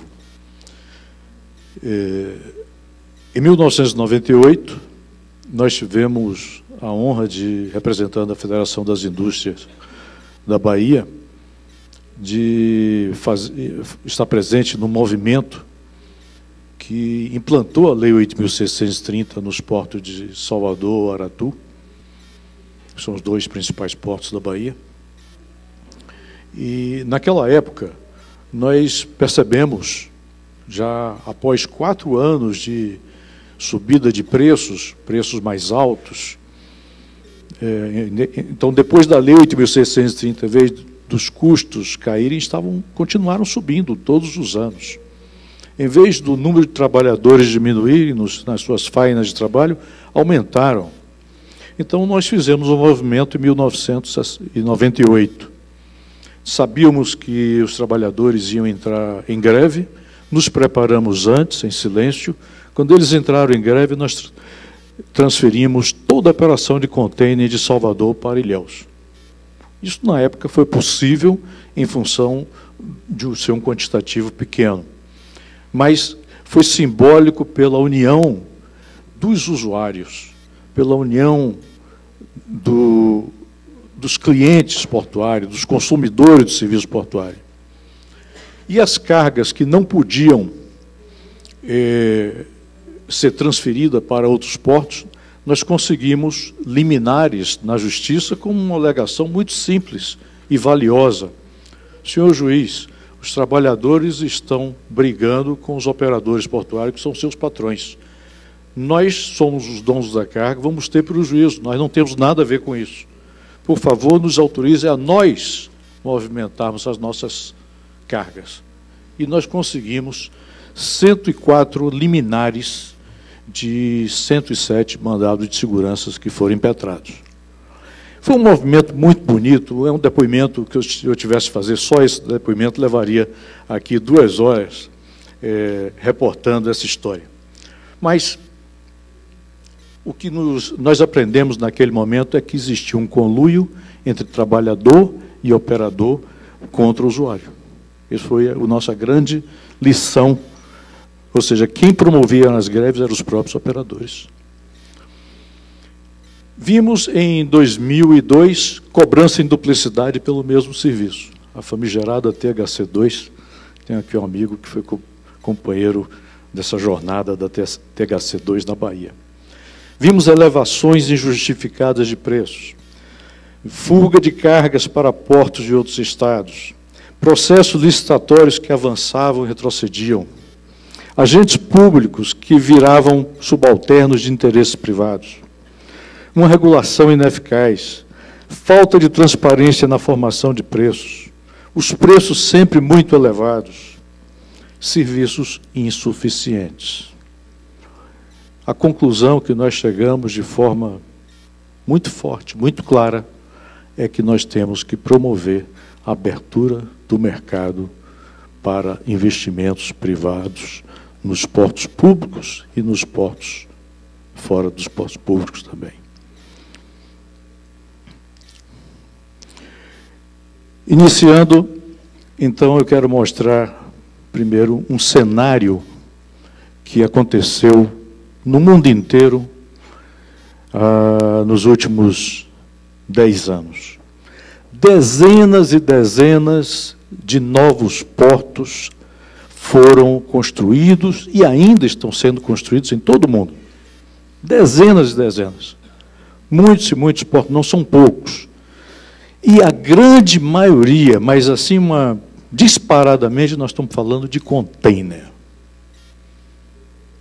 E neste período, nós não evoluímos. A evolução foi irrisória. E nesse quadro que vocês estão vendo aí, acho que são 13 portos.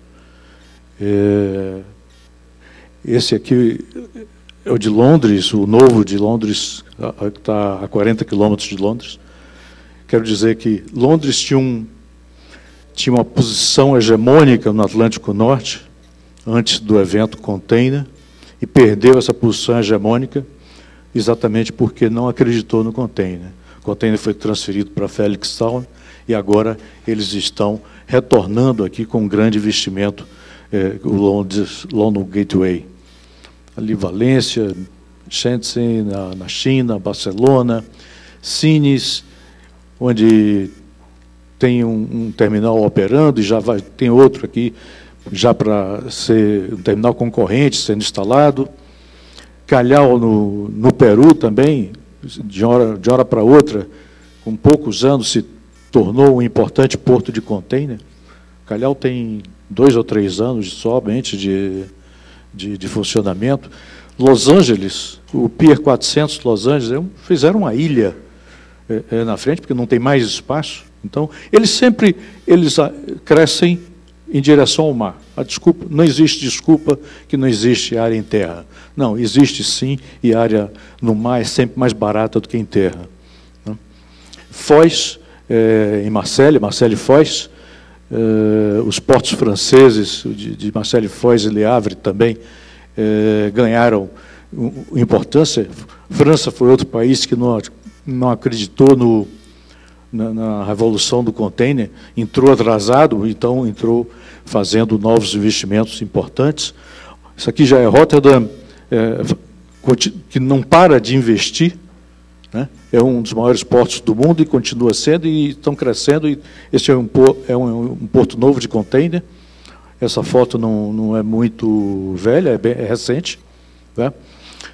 Aqui nós temos Costa Rica, também com uma ilha fazendo um porto, e Algeciras, já com seu 3º terminal de container sendo instalado. Hoje o Bernardo Figueiredo falou de manhã uma coisa que eu achei importante, o gatilho de 60% de capacidade para fazer o investimento nas ferrovias. Então, nos portos deveria ser também de uma forma similar. Quando atinge 60%, deveria ser acionado gatilho para um novo terminal. É assim que é na Espanha, por exemplo. E eu vi isso em Algeciras, esse porto aí, esse novo terminal, é um terminal coreano. Os principais pontos da história portuária brasileira. De 1500 a 1900, o porto era praticamente o único meio de transporte, a não ser o outro era lombo de burro, né? Mas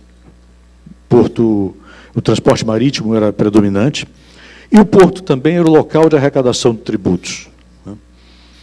E aqui eu queria aproveitar para dizer o seguinte, que a cultura da arrecadação dos tributos continua até hoje, porque não faz nenhum sentido se cobrar armazenagem ad valorem, porque isso é um vício do cachimbo com a boca torta, né? Não faz nenhum sentido se cobrar ad valorem de armazenagem. A armazenagem tem que ser cobrada no armazém, pelo uso do metro quadrado, do metro cúbico de armazém, mas não ad valorem. Eu acho isso um nonsense para o sistema produtivo brasileiro.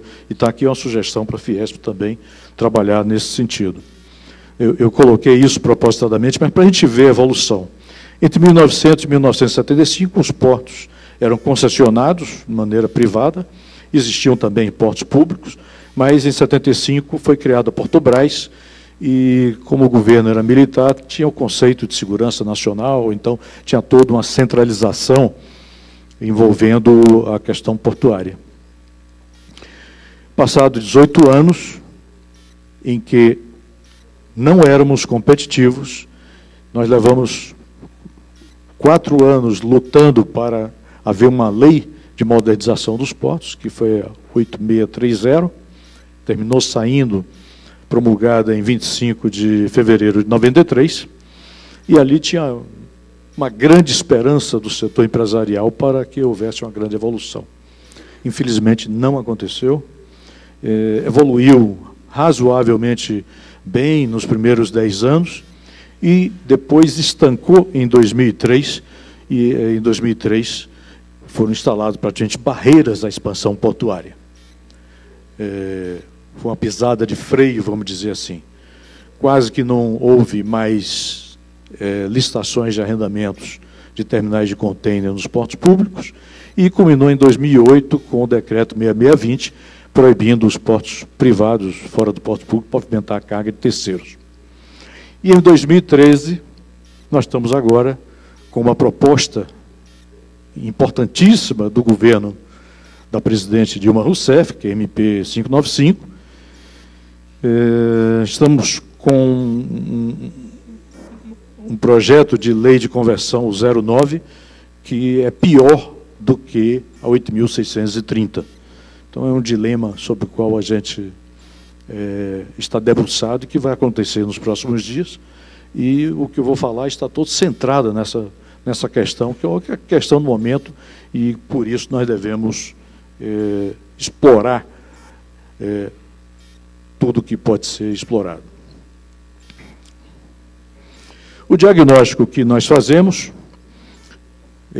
onde estamos, né, um ambiente não competitivo, então nós temos uma oferta limitada de serviços, a demanda crescente e elástica, né, do seu ponto de vista da produção, e a oferta dos serviços ela é inelástica, os preços são muito elevados, a regulação ignora o usuário, ignora o cliente, o exportador, o dono de carga, e existem uma série de barreiras de entrada para a atividade. E o ambiente não competitivo é irmão siamês do ambiente sem conhecimento, né? Essa é uma questão crucial hoje do país, a questão de conhecimento. Nós temos dados insuficientes, técnica insuficiente, pouca transparência, deficiência de qualificação em cargos públicos. O mérito da ocupação de cargos públicos é mais político do que técnico, e a fácil captura de agentes públicos exatamente pelo não conhecimento.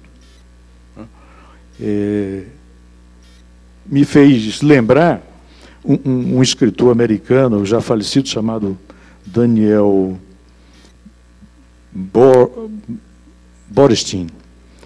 Ele é um autor interessante, é pouco traduzido para o português, mas ele tem uma frase muito interessante que eu gosto de repetir. O inimigo do conhecimento não é a ignorância, é a ilusão do conhecimento. Então, este é um dos problemas hoje com os quais o setor portuário se depara. E onde queremos chegar? Um ambiente competitivo, onde tem mercado, onde tem a liberdade de escolha, a liberdade é fundamental, e onde tem a regulação. E o ambiente de conhecimento, onde tenha dados, técnica, tecnologia, pesquisas, especialização. Isso é fundamental para o Brasil chegar em algum lugar.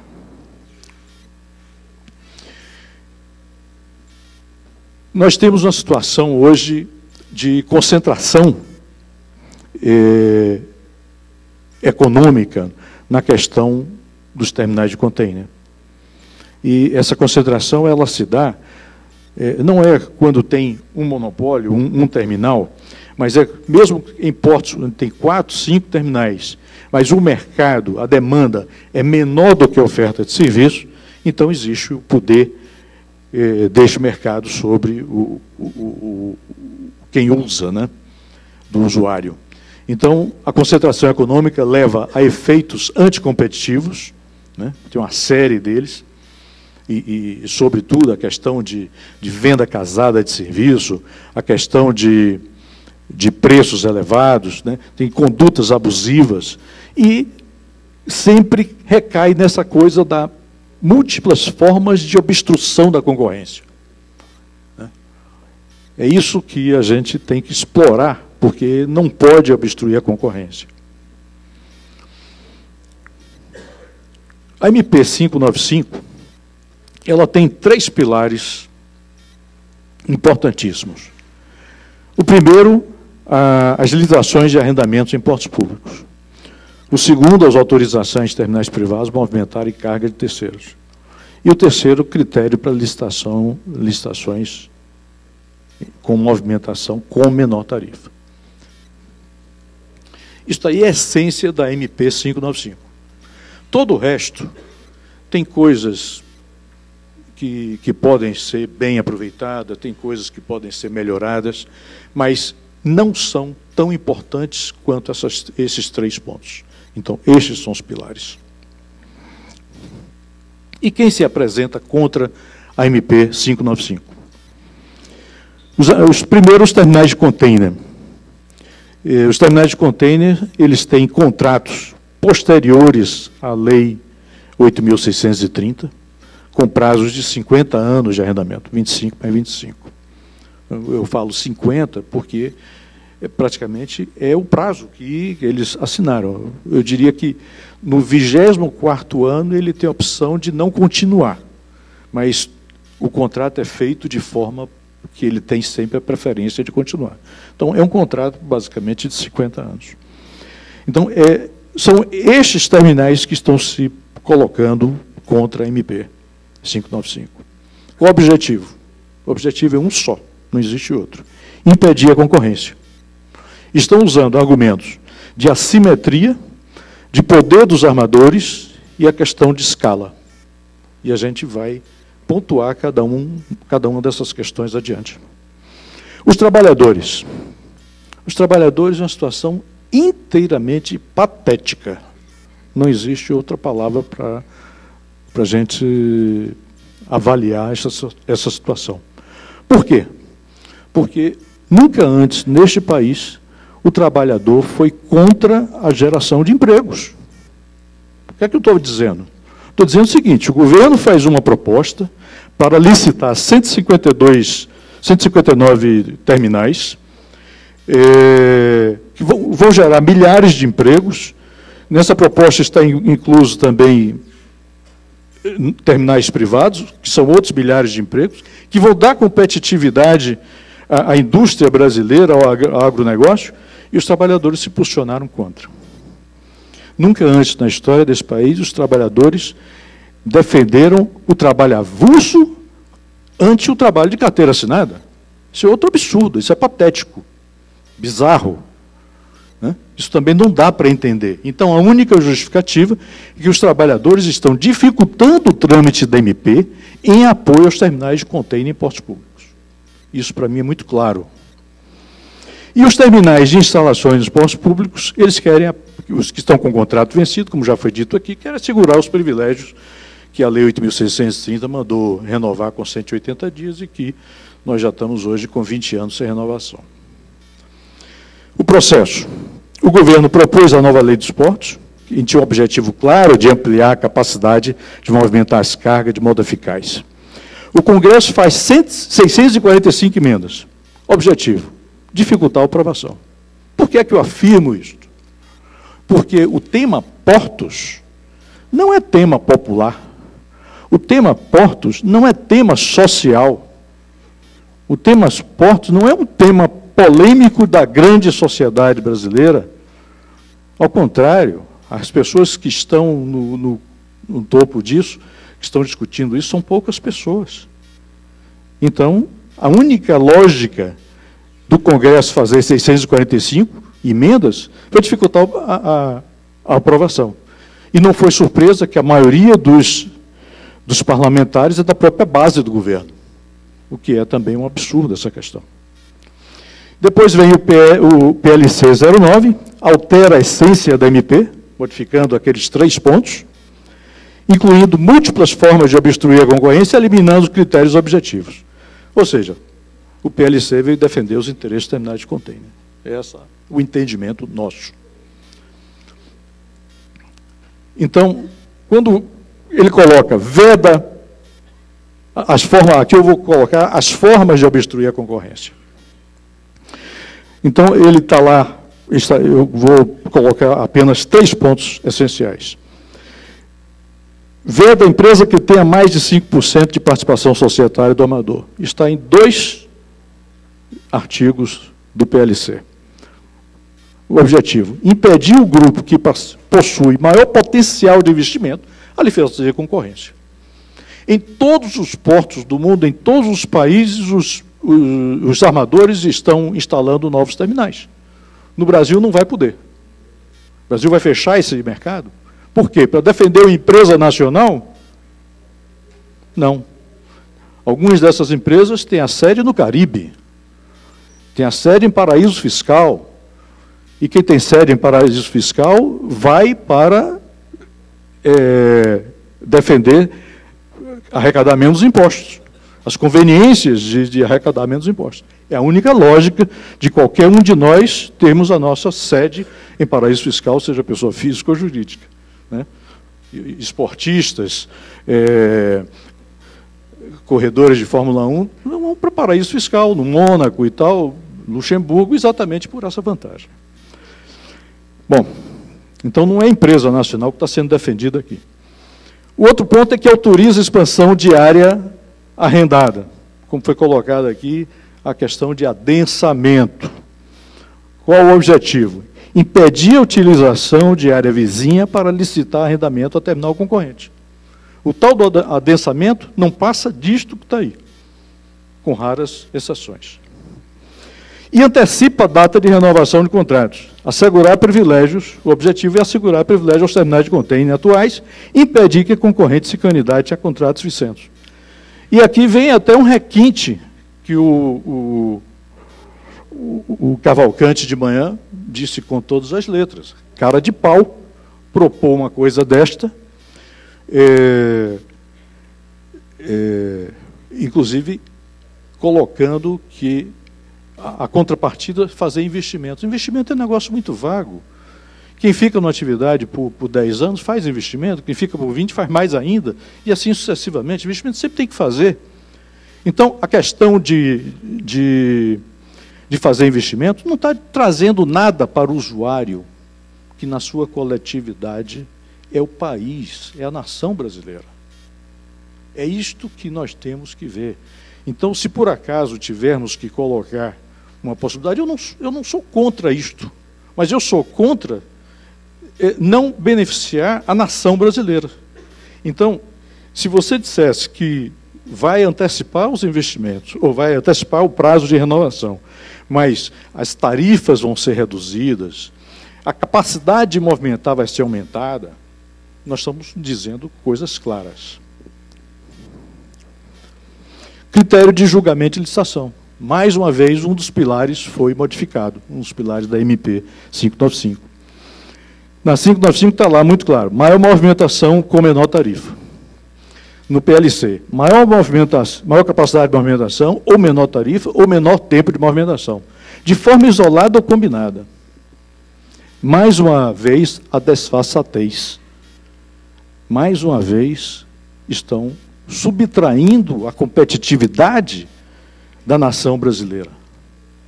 Então, faz uma alteração de uma preposição com, que junta dois elementos e faz uma substituição por uma conjunção alternativa. Isso é brincadeira. Não dá para encarar isso como uma coisa séria. E aqui eu vou colocar a questão de assimetrias. E vamos começar uma sessão também de mitos e verdades. Trabalho avulso. Trabalho avulso no porto organizado e no porto privado é neutro. Por que eu afirmo isto? Pelo seguinte, o terminal de container, ele é totalmente mecanizado, o tempo está esgotado, eu vou invadir um pouquinho. O terminal de container é totalmente mecanizado e automatizado. Ninguém opera terminal de container hoje sem sistemas, ninguém opera terminal de container que não seja mecanizado. Pode haver uma diferença, sim, no trabalho avulso do porto organizado, do trabalho do ógmo, para o trabalho que não for do ógmo. Pode sim. Só que ele é absolutamente irrisório diante do custo total de operação do terminal. Isto também podem fazer a conta que vocês vão chegar nesse ponto. Down payment de leilão. Sim. Né? Essa é uma desvantagem para o porto organizado na competição, porque no porto privado não teria. Tarifa de concessionária. Eu botei aí sim, porque o porto privado não paga tarifa à concessionária. O TUP não paga tarifa. Só tem um detalhe.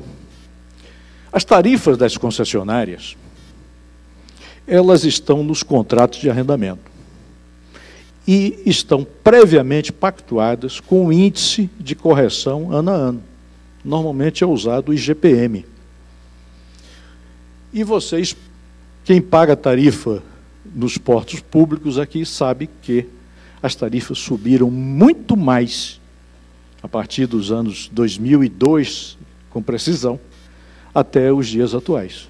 Em Salvador, onde eu acompanho o par e passo, o IGPM em 13 anos subiu 183%. A THC subiu 589%. Então a tarifa não chega a ser uma simetria, embora eu esteja aqui defendendo o terminal de Porto Público.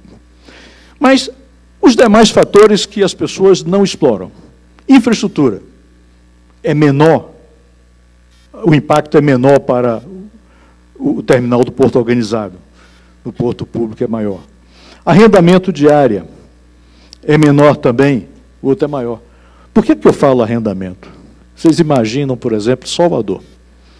Salvador, o terminal arrendado paga R$ 1,61 por metro quadrado. Eu desafio a quem quiser fazer um TUP no Brasil que encontre uma área com este custo de aluguel. Só num porto público, esse valor é subavaliado ou é subsidiado. Só que esta vantagem, que é passada para o arrendatário, não chega para o usuário. Isso é outra coisa que é patética. Acessibilidades não tem custo para o organizado e tem custo para o privado. Agentes públicos, a mesma coisa. Ponto comercial e facilidades. O terminal do Porto Organizado já encontra tudo pronto. O do Porto Privado impõe isto como custo. Tem isso imposto como custo. Deslocamentos e transportes, normalmente, não é impacto para os terminais do Porto Organizado e é impacto para os portos privados. Sempre um custo adicional. Escala econômica. Esse é outro ponto polêmico. Eu já gosto de discutir isso. Mito. Terminal de container é uma atividade que necessita de escala econômica. Verdade. Terminais que ampliaram áreas aumentaram preços. Aí já não sou eu quem diz. Quem diz são os próprios terminais. Todos os terminais brasileiros que tiveram adensamento de área, todos que aumentaram suas áreas, expandiram suas áreas, aumentaram seus preços. Quando existe escala, é exatamente o oposto. Quando existe escala, se diminui o custo, diminui o preço. E os terminais aqui no Brasil provaram que essa não é a questão de escala. E a escala econômica necessária num terminal de container, ela é modular para cada berço ou par de berço do máximo. Os ganhos de escala do terceiro, quarto ou quinto berço, eles são absolutamente irrisórios. Agora, um berço, ele tem que ter escala. Ele não pode funcionar um berço com 70% dos equipamentos. Tem que funcionar com 100% dos equipamentos para ele ter um custo razoável. Então, a escala, ela é modular na exploração do terminal de container em todo o mundo. E eu vi aqui na Bahia vários portos e vários portos do mundo funcionarem com um berço e serem muito eficientes e partirem para o segundo berço quando o primeiro berço se esgotou a capacidade. Eu já estou terminando. Armadores. Os armadores têm poder excessivo, que é o argumento de limitar em 5% a participação na sociedade. A verdade, está aí a posição do market share dos armadores, quem tem mais tem 15%. Alguém pode dizer, no Brasil é diferente. É sim, é diferente porque a pouca oferta de infraestrutura também traz poucos armadores aqui no Brasil, pouca oferta de linhas. É uma consequência o fato de nós termos alguma concentração no país. Mas esse é o segmento competitivo onde tem concorrência. E este é um dado que reflete tudo isso que nós estamos dizendo, reflete o que foi dito aqui pelo companheiro de tema Pedro Brito e o Luiz Felipe, né? São dados do Banco Mundial. O ano de 2011, o Brasil atingiu a 6º PIB do mundo, teve o 17ª posição em tráfego de container e 31º em o índice de conectividade de linhas regulares de container. 31º. O país vai chegar aonde nesta condição? Não chega a lugar nenhum. Então, a verdadeira batalha que nós estamos travando hoje é o desenvolvimento contra o atraso, a riqueza contra a pobreza, o moderno contra o feudal, a competição contra o estagnado e o poder da sociedade e o poder do cartel. Esta é a verdadeira batalha que nós estamos travando. Eu deixo um recado para vocês escolherem o lado. Que lado vocês estarão.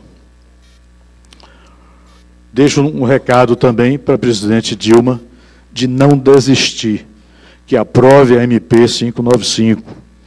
Aprove como ela fez, e se não for dessa vez, que faça novamente, mas não desista.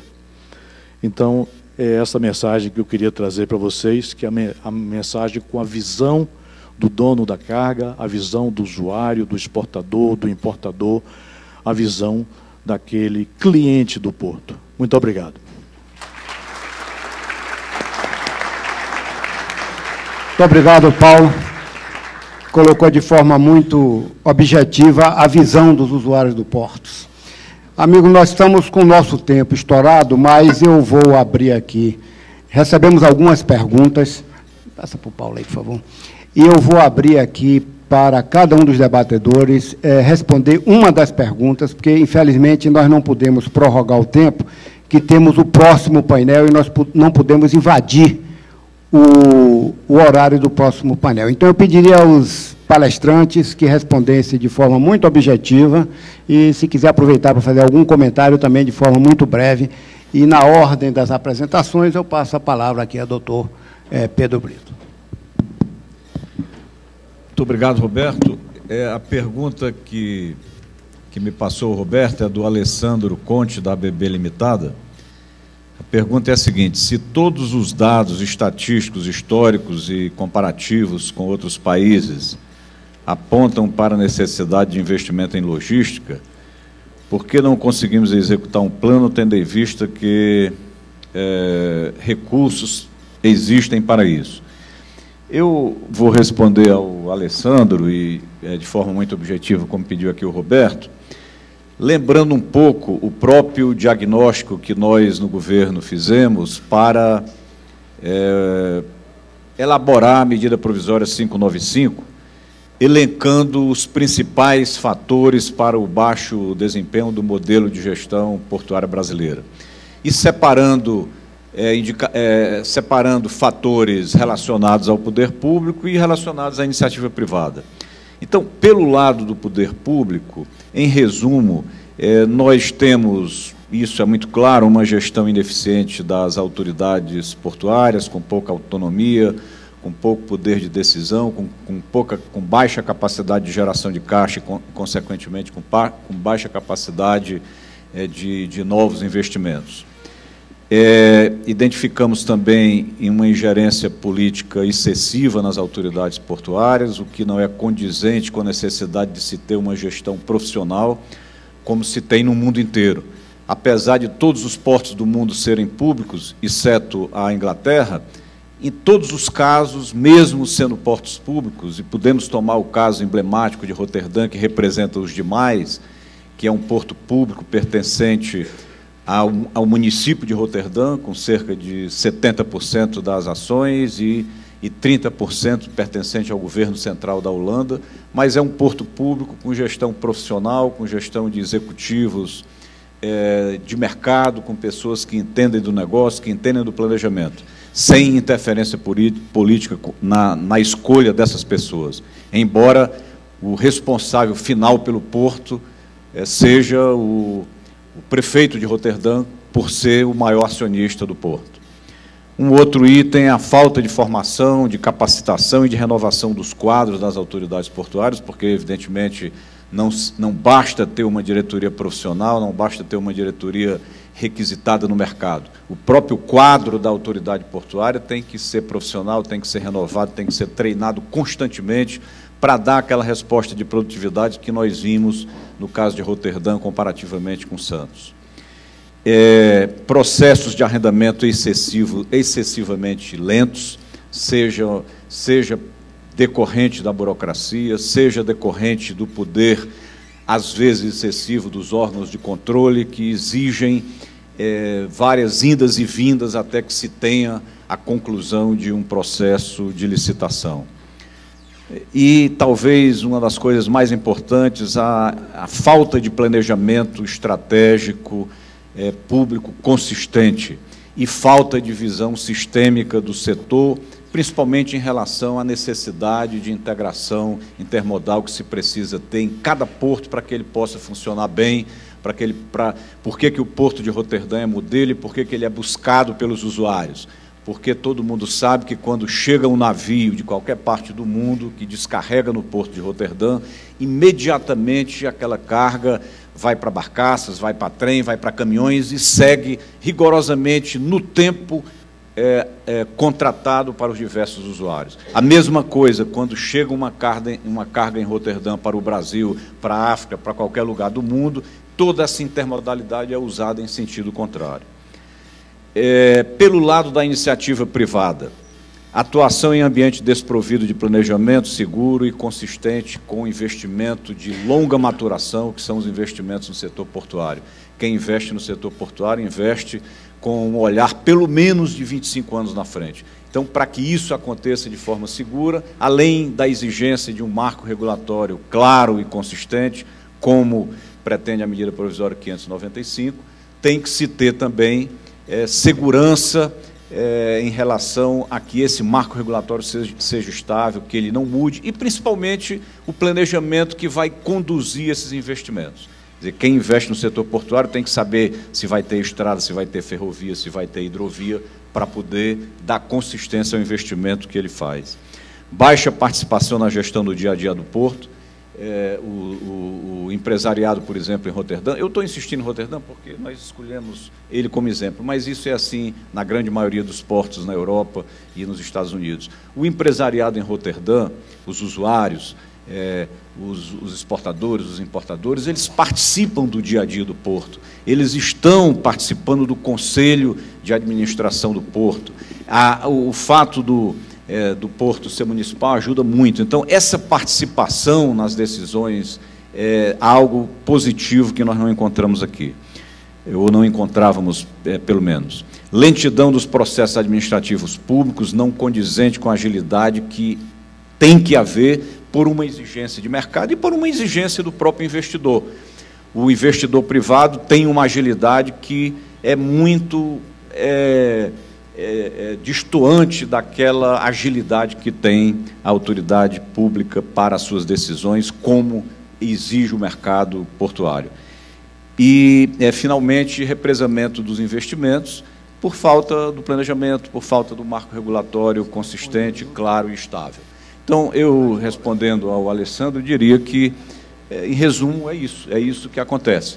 E o governo pretende, exatamente com esse novo marco regulatório, mudar essa situação para que os investimentos aconteçam de forma rápida, seja por parte do governo, naquilo que lhe é obrigação, nos investimentos da infraestrutura, e por parte da iniciativa privada, naquilo que faz parte da iniciativa privada, que é o que se chama da superestrutura, na modernização, nos equipamentos e assim por diante.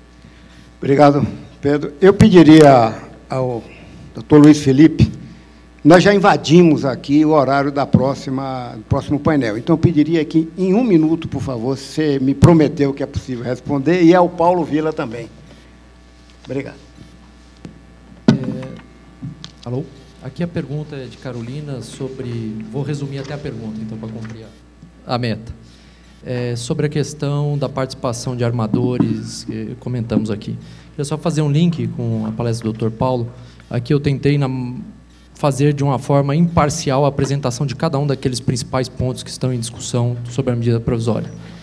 Ali, de fato, tem pontos em que o governo é absolutamente contrário, tem pontos em que é passível de alguma discussão e tem pontos que o governo é a favor. Eu não indiquei isso em cada um daqueles pontos, tentando expor quais são os pontos. Nessa questão aqui, até a Carolina pergunta sobre a visão da Casa Civil. Sobre essa questão, principalmente é uma questão de edital, ou seja, é uma questão que, do ponto de vista técnico, não é uma questão de ser colocada em lei qualquer vedação de participação de qualquer agente em qualquer empreendimento. Do ponto de vista técnico, isso não me parece correto em qualquer setor, em qualquer condição. Então, não se faz isso por lei. Nos casos em que é cabível, se pode fazer via edital daquele empreendimento em virtude de condições concretas daquele empreendimento, quando demonstradas. Senão todos os advogados aqui sabem qual é a discussão de restrição de competição em edital. Então, minha visão, assim, do ponto de vista técnico, é uma sugestão inadequada para ser feita em lei. Se cabível, quando cabível, análise de caso concreto em cada edital. Exemplo do que acontece são em aeroportos. Existem algumas restrições de participação de players, elas são feitas edital a edital, caso a caso, em virtude dos empreendimentos. Não posso só escolher essa, doutor Roberto, e, enfim, estou à disposição depois. Doutor Luiz. Paulo, 60 segundos. Diminuiu de 1 minuto. Diminuir de 1 minuto. Tentar fazer mais rápido. Do Oswaldo Agripino, pergunta, a reforma portuária é para quem? Para a nação brasileira. Então não pode ser outro cliente dessa reforma portuária. É o Brasil que precisa de competitividade. E a coletividade precisa de competitividade. E a coletividade dos usuários, dos donos da carga, de qualquer setor econômico, significa a nação brasileira competitiva. Como fazer para reduzir custos sem regulação e concorrência de fretes, demurge, container e tarifa portuária? A oferta de infraestrutura e serviços portuários, ela sempre vai na frente da necessidade, nunca depois. Essa lógica de querer fazer depois, essa é o que se quer implantar no Brasil. O que nós devemos fazer é nós estarmos à frente, ofertando, e assim que todos os países cresceram no mundo. E nós temos que crescer dessa forma. Aqui começou a se falar de concorrência predatória, quando nem concorrência existia. E, por último, as agências não conhecem o setor? Sim, as agências conhecem o setor. As agências têm técnicos competentes, têm pessoas bastante qualificadas que precisam contribuir mais. As agências precisam ser fortalecidas. Eu quero finalizar apenas dizendo o seguinte para todos. O setor portuário não é nenhuma caixa preta. O setor portuário não é complexo. O setor portuário é simples. Em complexo, deve ter indústrias daqui na Fiesp. Deve ter muitas indústrias complexas aqui dentro. Mas setor portuário, não. Exatamente. O conhecimento sobre o setor portuário é que faz as coisas serem simples. Então, é isso que nós temos que fazer, tornar o setor portuário simples, para que se abra o mercado, para que o Brasil possa crescer. Obrigado. Muito obrigado a todos, obrigado aos nossos palestrantes, e vamos prosseguir. Nós temos uma programação aí, mais um painel em cada uma das salas. Muito obrigado.